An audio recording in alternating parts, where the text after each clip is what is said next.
Some Christian art makes crucifixion seem almost noble and dignified.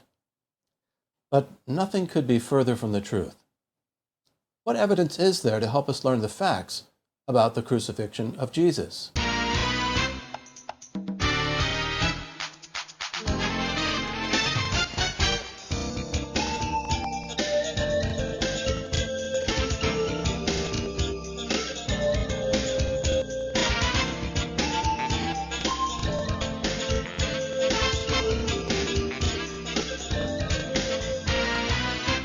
Although Christian tradition usually pictures Jesus carrying the entire cross to Golgotha, the actual Roman practice was only for the condemned prisoners to carry the crossbar of the cross, called the patibulum in Latin.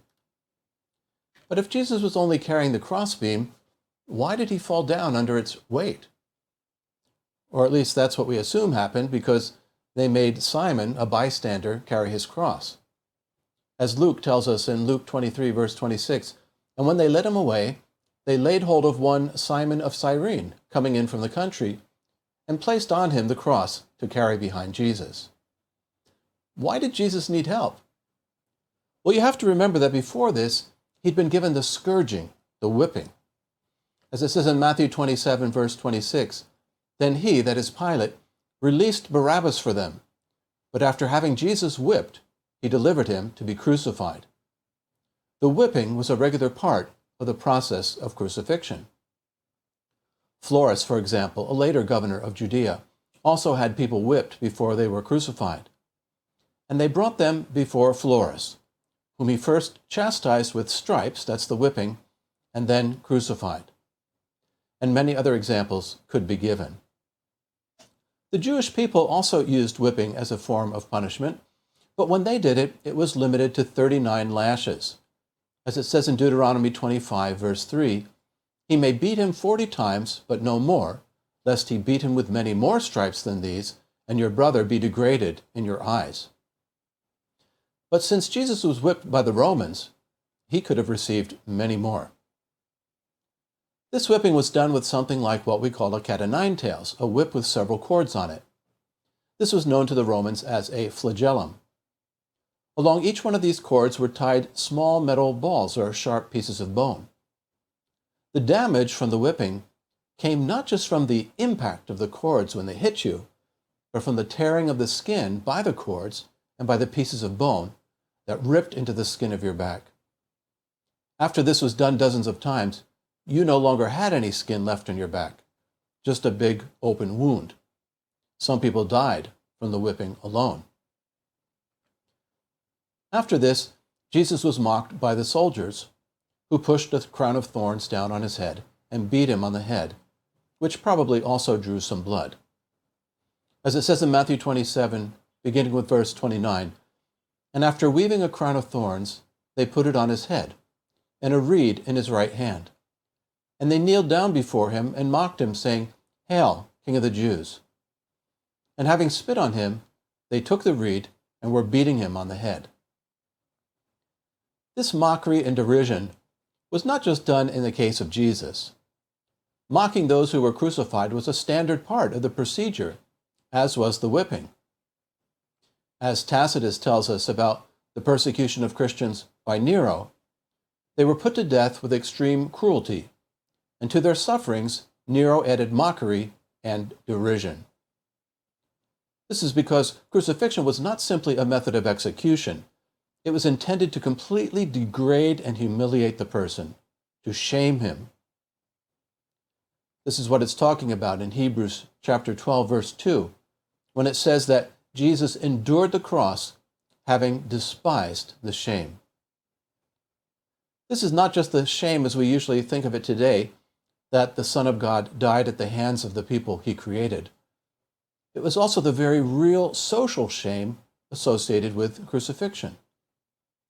In polite Roman society, it was considered impolite even to mention crucifixion. Josephus called it the most pitiable of deaths. Celsus, the pagan enemy of Christianity, said that Jesus had been executed in a dishonorable and shameful way. Crucifixion was reserved for slaves and for the very worst criminals. So there was a strong social stigma attached to crucifixion. Going before the victim was normally a herald who carried a board that stated the name of the convict and the crime for which he had been convicted. This board was called a titulus, or title. This is the sign that was later hung up above Jesus on the cross. The herald would announce this information to the crowd as they walked along. A herald also went before the victim in Jewish executions. But in the case of Jesus, his sign, written according to the instructions of Pontius Pilate himself, was probably intended as more of a mockery. Not only a mockery of Jesus himself, but also of the Jewish people and of their hopes for independence from Rome. Jesus of Nazareth, tiny, insignificant Nazareth, King of the Jews. To Pilate, this must have seemed quite the joke. Walking the victim through the streets of the city was another standard part of a Roman crucifixion. A Roman author tells us in one of his plays, "Let him carry the patibulum through the city, then let him be fastened to the cross." Walking the victim through the city like this was originally intended as a last chance for justice. If anyone saw the man and had evidence of his innocence, he could quickly run to the governor before the death sentence was carried out and get him released. This is why the procession would usually be led through the busiest parts of town, including the marketplace. But this was also done to show Roman power, and to make the different groups they ruled over afraid of them. They wanted everyone to see what happened to you when you disobeyed Rome. But in the case of Jesus, his conviction and execution were purposely done early in the morning on a festival holiday. This was so that his supporters would still be asleep and have no idea what was happening. So Jesus may have been led to the place of crucifixion more quickly and directly than was usual. But if they were trying to hide their actions, they didn't succeed. Because as Luke tells us, and there were following him a great multitude of the people and of women who were mourning and lamenting him. People must have heard what was happening and come out to see it. So where was Jesus crucified? John tells us only that it was a place near the city, for the place where Jesus was crucified was near the city. The Romans liked to do crucifixions along the major roads leading to a city, so that as many people as possible would see them. As Quintilian, a famous Roman author, writes, "Whenever we crucify criminals, the most frequented roads are chosen." Now, the usual Jewish place of execution seems to have been north of the city. This is probably where the execution of Stephen took place, mentioned in Acts chapter 7. But all available evidence for Jesus' crucifixion points to a spot west of the city, just outside one of the busiest city gates. This is where the Church of the Holy Sepulchre now stands. Recent archaeology shows that at the time, this was an old abandoned rock quarry that had been turned into a garden. This seems to be the source of the name of the nearest city gate, the Ginat Gate, which means garden gate. This is likely the gate out of which Jesus was led for crucifixion. By the time of Jesus, tombs had been dug into the walls of this garden. So far, 4 of these tombs have been found, including the tomb in which tradition says that Jesus was laid before his resurrection. Why are these tombs important? Because tombs were not allowed inside the city of Jerusalem. These tombs prove that this area was outside the walls of the city in Jesus' day, just as the New Testament tells us. There was also a small hill-like knob of stone left in the garden, which had been ignored when the area was a quarry. Why was this knob of stone left there? It was unusable as building stone because of all the cracks in it. So in Jesus' day, the area was, number 1, a garden cemetery, number 2, alongside one of the major roads leading out of the city, and number 3, it had a knob of stone suitable for crucifixion. This matches perfectly the description of Golgotha or Calvary in the New Testament. Since the hill used for crucifixion was rejected stone, some see this as a literal fulfillment of the prophecy the stone the builders rejected has become the main cornerstone. When they first arrived at Golgotha, they offered Jesus wine mixed with myrrh. As Mark tells us, and they tried to give him wine mixed with myrrh, but he did not take it. This mixture was intended to dull the senses and to lessen the pain. The Jewish people did something similar in their executions. When one is led out to execution, he's given a goblet of wine containing a grain of myrrh in order to numb his senses. For it is written, "Give strong drink to him that is ready to perish, and wine to the bitter in soul." So they had a verse for that. As it has also been taught, the noble women in Jerusalem used to donate and bring it. So perhaps this is also the way that it was done that day, that some of the women of Jerusalem in the crowd following Jesus provided this for him. But he didn't drink it. Apparently, he didn't want anything to dull his senses. He wanted to meet death head on. The next step was to nail the victim to the crossbeam. Then this was pulled up and attached to the upright post. As a Byzantine writer put it, fastened to the patibulum, he is raised onto the cross. Ordinarily, the convict was crucified naked, as can be seen on this jasper gemstone. This is the earliest known artistic representation of Jesus on the cross.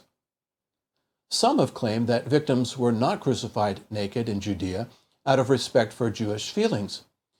But even the rabbis themselves say that in Jewish executions, the victim was naked. When he was 4 cubits from the place of stoning, they stripped off his clothes. A man is kept covered in front, and a woman both in front and behind, so Rabbi Judah. In other words, that's Rabbi Judah's opinion. But the sages say, that's the majority, a man is stoned naked, but a woman is not stoned naked. Melito, a church leader in the 2nd century, who was himself Jewish, wrote that the sovereign, of course referring to Jesus, has been made unrecognizable by his naked body and is not even allowed a garment to keep him from view. This was all part of the intention of crucifixion, to humiliate and to degrade the victim.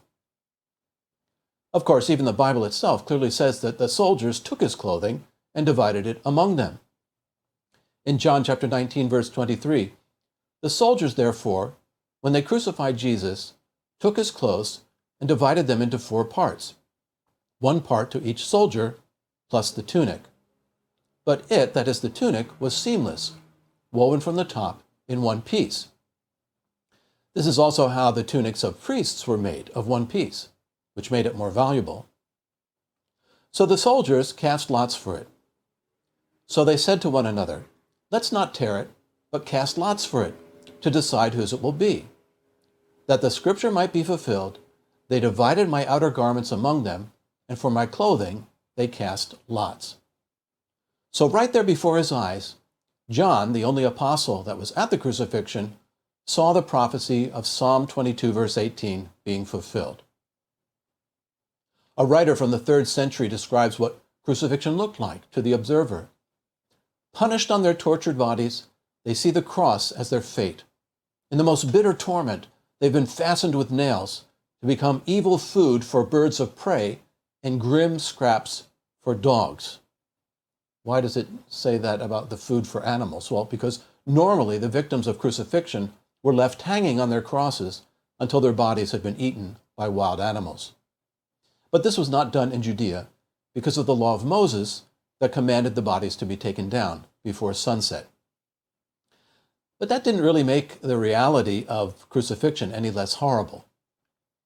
Seneca, writing in the 1st century, describes crucifixion this way: "Can anyone be found who would prefer wasting away in pain, dying limb by limb, or letting out his life drop by drop, rather than expiring once for all?" He's saying that because of the long time it took to die in crucifixion. "Can any man be found willing to be fastened to the accursed tree, long sickly, already deformed, swelling with ugly tumors on chest and shoulders," probably from the whipping that had taken place first, "and draw the breath of life amid long drawn-out agony?" I think he would have many excuses for dying even before mounting the cross. Well, of course, what that tells us is that the reality of the crucifixion was nothing like the cleaned up version you see in so much of Christian art. It was a truly miserable, horrible way to die. Recent archaeology also gives us a different picture of the cross itself. The upright post, called a stipes in Latin, was probably a rooted olive tree with the branches stripped away, at least in Judea, where there wasn't much wood available. This helps explain why the cross is so often called a tree in the original Greek of the New Testament. It also explains how they were able to crucify as many as 800 people in a single day in Jerusalem. This happened about 80 years before the birth of Jesus, during a time of civil war in Israel. And when he, that is Alexander Jannaeus, the Jewish ruler, had taken the city and gotten the men into his power, he brought them to Jerusalem and did one of the most barbarous actions in the world to them. For as he was feasting with his concubines, in the sight of all the city, he ordered about 800 of them to be crucified. And while they were living, he ordered the throats of their children and wives to be cut before their eyes. This is not the only example of mass crucifixions. The Romans crucified 2,000 in Judea in 4 BC. This was just a couple years after Jesus was born, because of revolts that took place after the death of Herod the Great. And much earlier, in nearby Tyre, Alexander the Great had crucified 1,000 when he captured the city of Tyre. In Italy, the Romans had crucified 6,000 at least in the Spartacus revolt. Maybe you've seen the movie. And 40 years after the crucifixion of Jesus, hundreds were crucified every day during the Roman siege of Jerusalem. Where did they get all the wood? Well, they simply sawed off the branches of living trees and nailed up the victims. Since the trunks of olive trees only grow to about 7 or 8 feet in height, this means that the feet of the victim were just a few inches off the ground. Now, this is quite different than we usually see in Christian art, which often shows Jesus far up off the ground. But if he was really so high up in the air, how could he speak to people? He was badly wounded. His body was in trauma. He could barely speak. They would have had to get up close to him to be able to hear what he was saying. But that would not be possible if he was so high up. Or what about when they lifted up the sponge to Jesus on a stick? Doesn't this prove that Jesus was high up above the ground? Well, actually, John tells us that this stick was a branch of hyssop. A jar full of wine vinegar was standing there. So they put a sponge full of the wine vinegar on a branch of hyssop and brought it up to his mouth. Now, hyssop is a little bush that only grows to about 1 meter in height at most. So the person that used the stick, it wasn't because Jesus was so far away. It was so that he didn't have to get closer to the criminal.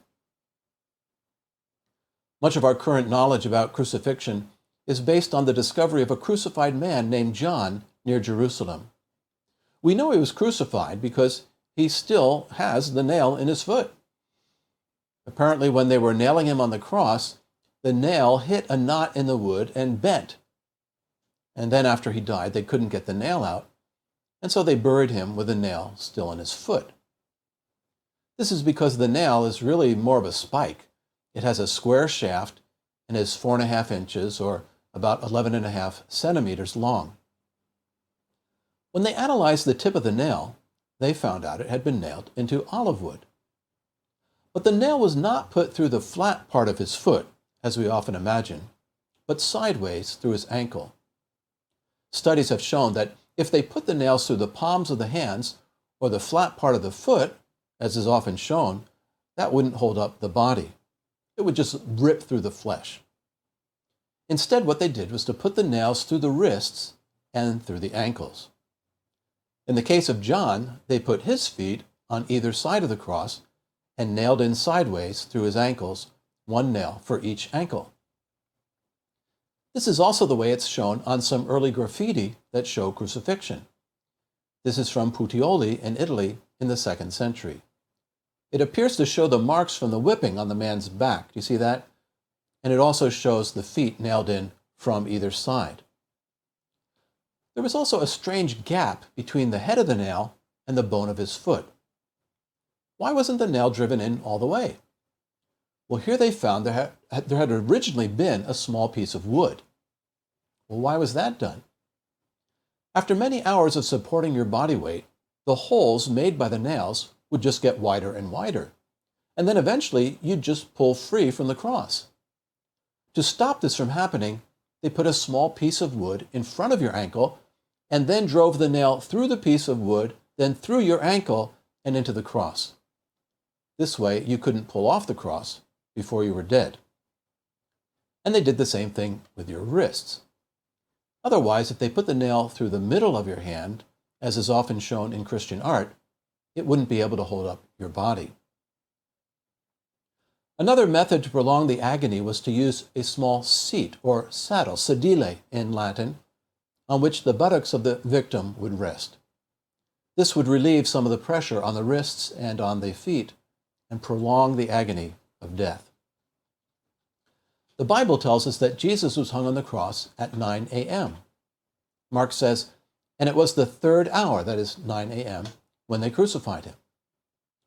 This was the time of the morning sacrifice, the sacrifice of a lamb that was offered up every day in the temple, together with another one in the afternoon. It's also known as the daily or perpetual sacrifice. Then, at noon, a strange darkness came over the land. Matthew tells us, now from the 6th hour, that's 12 noon, darkness fell upon all the land until the 9th hour, that's 3 p.m. Well, what did it mean? To the people there that day, it would have reminded them of something. What were they doing the night before? Celebrating Passover. So what would this darkness have reminded them of? The plague of darkness, one of the 10 plagues of Egypt. Well, what could have caused this darkness? It couldn't have been an eclipse, since Passover is celebrated at the time of the full moon. So more likely, it was a dust storm. Now, this happens to a certain degree every year, but some years are much more severe than others. The dust can get up to 10,000 meters in the air. You can even see it in satellite photos. Sometimes when it rains in London, this desert dust rains out on people's cars. Way back in the 1980s, when Jimmy Carter sent helicopters to rescue the Iran hostages, the helicopters got stuck in the Iranian desert because they encountered dust storms, and so the mission failed. The Ayatollah Khomeini said in response, Allah has sent a plague of darkness to send the great Satan away. So even today, dust storms can be called a plague of darkness. In Israel in 1969, from 3 to 5 in the afternoon, it got so dark the streetlights turned on. And in 2015, it was even worse, the worst dust storm in at least 70 years. It lasted 3 days. In Exodus, the plague of darkness was the next to last plague. And what was the last plague? The death of the firstborn. God was sending a message through that darkness that this was his firstborn son. At about 3 p.m., Jesus shouted out with a loud voice, Father, into your hands I commit my spirit. And then after that, he died. This so impressed the centurion in charge of the crucifixion that he said, this man was certainly righteous. Now, we don't know exactly what he meant by this, but it seems it was clear to him from Jesus' actions that he was no criminal. The actual cause of death in a crucifixion was probably hypovolemic shock, low blood pressure, and reduced blood flow to the cells and tissue, though other traumas were also likely involved. Jesus' death was at the time of the evening, or what we would call the afternoon sacrifice. This was the second lamb offered up every day in the temple. This means that Jesus had been on the cross from the time of the morning until the time of the afternoon sacrifice. This sacrifice was the means by which access to the sanctuary of the temple was made available every day. But now Jesus had made another, better way to enter the sanctuary. As it says in Hebrews chapter 10, verse 20, by a new and living way which he put into effect for us through the curtain of the temple, that is, the way of his flesh. But this new way was not easy for many people to accept, just as it's difficult for people to accept Jesus today. Remember that negative attitude toward crucifixion that I mentioned before? This made it difficult for many to even consider Jesus' claims to be God. The fact that he was crucified seemed to disprove it. They associated God with power and might, not with weakness and humility. Another ancient graffiti shows this attitude. It was made to mock the idea of worshiping a crucified God. This is the stumbling block of the cross that Paul was talking about in Galatians chapter 5, verse 11. It was also a problem for the Jewish people. In the time of Jesus, they had come to associate Deuteronomy 21, verse 23 with crucifixion. As it says there, his body will not remain on the tree, for you will surely bury it on that same day. For one hanged is a curse of God, and you will not defile your land that the Lord your God is giving to you as an inheritance. So for someone to be crucified meant that they were a curse of God. How then could he be a godly man? This is a stumbling block for many Jewish people even today. So when Paul says in Philippians chapter 2, verse 8 that Jesus humbled himself, he wasn't kidding.